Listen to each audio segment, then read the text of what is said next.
Sa Pilipinas, may isang tunog na kayang patahimikin ang buong kanto. Kayang ihinto kahit pa ang pagtibok ng puso. Ito ang tunog ng bolang tumatalbog sa sementong mainit pa sa tsismis ng kapitbahay. Hindi ito NBA game. Hindi rin perpekto ang court. Mas matanda pa nga kaysa sa mga players.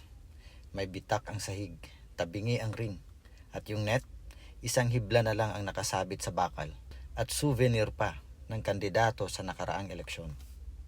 Pero dito nagsimula ang mga alamat. Yung batang nakatsinelas na iniwalang siya ang next Michael Jordan or Kobe Bryant. Yung kuya na sinasabing warm up pa lang kahit huling hininga na dahil sa hingal. At yung tropa na ang defense ay puro na lang sigaw kasi may rayuma na sa tuhod.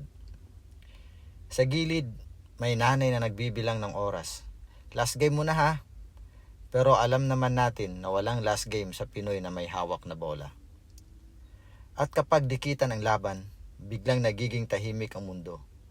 Parang slow motion ang bawat dribble. Ramdam ang bawat patak ng pawis. At ang kaba sa bawat manonood. Yung bola umiikot sa ere at sa isang segundo, hawak niya ang pangarap ng bawat manlalaro, ng isang barkada ng buong kanto. Sa pagpasok ng bola, sigawan ay malala, parang nanalo ng championship kahit ang pusta ay ice tubig lang. At pagkatapos ng laro, walang katapusang kwento, kahit lahat naman ay may alam sa nangyari sa laro. Sa larong Pinoy, hindi mawawala ang asaran, banggaan, bangayan at minsan ay suntukan.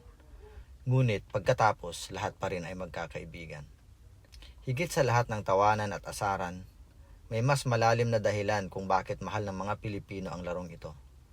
Dito nabubuo ang barkadahan, natututo ng teamwork, at kahit sandali nakakalimutan ang pagod sa trabaho o problema sa buhay. Sa bawat talon at tira, may kasamang pangarap na balang araw, ikaw naman ang papalakpakan ng buong barangay o ng buong bansa. Kasi sa Pilipinas, ang basketball ay hindi lang laro. Isa siyang pahinga. Isa siyang pamilya. Isa siyang pangarap at pag-asa na tumatalbog. Kahit sa pinakasimpleng court. Kahit sa pinakaordinaryong tao. At habang may bola, may laban. Habang may court, may kwento. At habang may Pilipino, laging may sisigaw ng, "Tara, laro tayo."